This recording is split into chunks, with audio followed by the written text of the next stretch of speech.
Por allá en el 2014 o antes vivía con mi madre, mi tía y mi abuelita. Mi abuelita sufría de varias enfermedades, entre ellas el Alzheimer y artrosis. Su mente siempre se desmoronaba perdiéndose en laberintos de recuerdos fragmentados y terrores invisibles. Su cuerpo encorvado y débil era una jaula de huesos doloridos que le impedían moverse con facilidad. No le gustaba dormir sola ni quedarse mucho tiempo sin compañía. Si eso sucedía, su voz se alzaba en la casa con gritos desgarradores, llenos de una angustia que erizaban la piel. A veces su desesperación se convertía en furia. Golpeaba el suelo y los muebles con un bastón como si estuviera espantando fantasmas invisibles que la atormentaban en la penumbra de su mente. Otras veces lloraba como una niña perdida, con sollozos que no parecían propios de una mujer anciana, sino de un alma atrapada en un bucle de miedo y soledad. Con frecuencia nos miraba con ojos vacíos sin reconocernos, y en más de una ocasión me observó fijamente frunciendo el ceño con una mezcla de confusión y pánico. ¿Quién eres tú y qué haces en mi casa?, me preguntaba con una voz temblorosa cada vez que eso pasaba. Y cuando yo intentaba calmarla, su respuesta era siempre la misma: levantar su bastón con torpeza y defenderse de la intrusa que en su mente había irrumpido en su hogar. Una noche, en un arrebato de locura, intentó golpearme, convencida de que yo era una extraña que quería hacerle daño. Afortunadamente para mí, su puntería no le jugó en su favor y el golpe fue recibido por un pequeño televisor. Esos momentos eran agotadores y desesperantes. No sabíamos qué hacer. Mi madre y mi tía, consumidas por años de sacrificio, me decían que la ignorara, que no me dejara afectar. Pero ignorarla solo empeoraba todo. Su angustia crecía y se descontrolaba. Su mente se sumergía aún más en el abismo de la demencia. Y lo peor fue la noche en la que, entre alaridos y sollozos, me miró con ojos desorbitados y gritó que yo no era su nieta, que era otra persona. Esas palabras quedaron resonando en mi mente como un eco macabro. ¿A quién veía en mi lugar? ¿Acaso su mente le mostraba imágenes de alguien más? Esa pregunta se quedó conmigo. No sabía qué era más aterrador al final del día: que me hubiera confundido con otra persona o que realmente estuviera viendo algo más en mí. Con el paso del tiempo, mi madre y mi tía comenzaron a turnarse para dormir con mi abuelita. Esas noches eran pesadas e interminables. Mi abuelita despertaba ahogándose en sus propios susurros de terror, enredada en recuerdos que no distinguíamos de pesadillas. Dormir con ella era un suplicio. Mi madre, resignada, tuvo el turno de quedarse con ella una noche. Mi tía dormía en otra habitación y yo, en un intento de darle compañía, decidí quedarme con ella. Nos recostamos una al lado de la otra, hablando en la oscuridad de la habitación.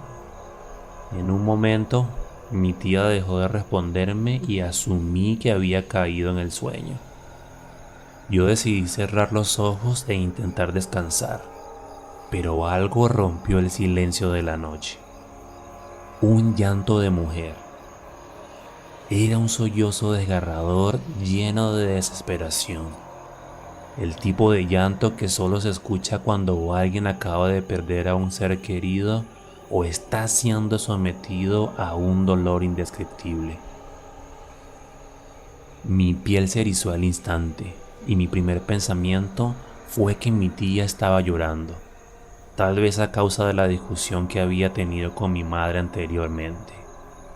Pero había algo extraño en ese llanto, algo perturbador. Me acerqué a mi tía con rapidez, le tomé del hombro y la giré hacia mí. y en la oscuridad le pregunté en un susurro si estaba llorando. Su voz, a apenas un hilo de sonido, me respondió que no, que estaba bien. Y para confirmar, pasé mis manos por su rostro. Sus mejillas estaban completamente secas y sus ojos no mostraban signos de haber derramado una lágrima. Pero, ¿y entonces quién estaba llorando? Mi corazón comenzó a latir con fuerza. Solté a mi tía, quien se giró para seguir durmiendo, y volví a mi posición con los ojos abiertos, mirando la oscuridad que me rodeaba. El silencio volvió, pero no por mucho tiempo esta vez. Nuevamente escuché sollozos ahogados. Era la misma voz, la misma mujer llorando en la penumbra. Esta vez su llanto era más suave, pero igual desesperado. De manera lenta y disimulada me acerqué a mi tía y rodeé su cintura con mis brazos, buscando refugio en su calor. Lo que fuera que estuviera sucediendo, no quería enfrentarlo sola. Al día siguiente, después de regresar de estudiar, me acerqué a la cocina donde mi madre y mi tía estaban conversando. Mi abuelita se encontraba en la sala, ajena a todo lo que pasaba, y mi tía me miró con expresión seria y me dijo: «No te vayas a asustar, pero quiero hacerte una pregunta». Yo fruncí el ceño y con un intento de broma le respondí: «Yo no fui», y solté una risita nerviosa. Pero ellas no rieron. Mi madre y mi tía intercambiaron una mirada inquietante antes de que mi tía hablara de nuevo. «No, no es eso, mi amor. Tranquila. Solo quiero saber. ¿Ayer en la noche escuchaste algo extraño mientras dormíamos?» En ese momento sentí un alivio indescriptible. Finalmente no estaba loca, no lo había imaginado. Algo había sucedido en la noche, algo real. A medida que intercambiábamos nuestras versiones, el rostro de mi madre se transformó en una mueca de puro horror. Mi tía también lo había escuchado.